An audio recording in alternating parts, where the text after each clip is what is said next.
We need to launch. We've got clouds coming in over the coast. The start of another cloud seeding mission for New Zealander Mike Anstis. He's been piloting flights for the UAE's National Centre of Meteorology for more than 3 years. Guided by satellite data, he's on the lookout for clouds that have the potential to release heavy rain. Now, cloud seeding isn't for the faint-hearted.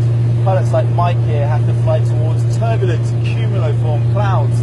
Once he's in the middle of them, he releases chemicals which causes a chain reaction. The cloud then becomes really unstable. There are violent updrafts, meaning that the plane has to move away as quickly as possible. After around 20 minutes, we reach our target clouds over the city of Al Ain.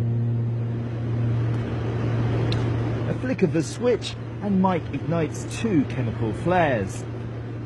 Burning away is a mixture of potassium and sodium chloride, salts that bond water droplets which eventually fall as rain. During an average 4-hour flight, up to 24 clouds can be seeded at a cost of around $5,000. So what's the return on the spend? Well, according to the centre's estimates, if a cloud is successfully seeded, it can increase rainfall by up to 30%. And given that a medium-sized cloud can carry up to 270 million gallons of water, at current prices, one seeding exercise could generate more than $300,000 worth of water. Monitoring operations from Abu Dhabi is Ali Al-Masalam.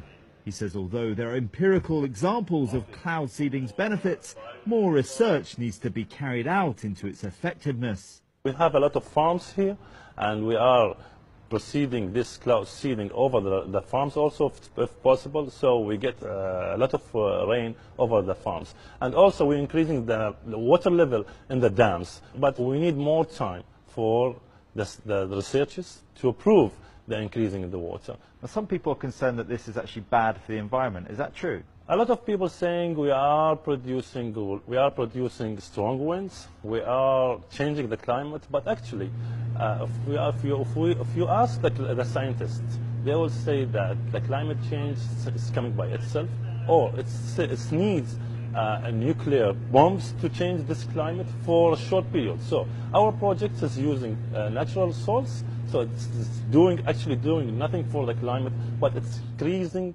the water amount in the cloud. That's it. But for some, like economist Nasser Saidi, the Gulf's sprawling desert might not be the best place to realize cloud seeding's benefits. Well, cloud seeding does give you an addition to your overall water supplies. Typically, you're using cloud seeding when you have large areas that you want to irrigate, such as in the United States for agriculture. We don't have that in the GCC. So it's really a marginal addition to our water supplies, and we need to look at the cost of doing so. Can we retain this water? Do we have the water reservoirs? Do we have the water distribution systems? So questions over cost effectiveness. But in a part of the world where rain events are few and far between, for some, a chance to splash in the puddles is simply priceless.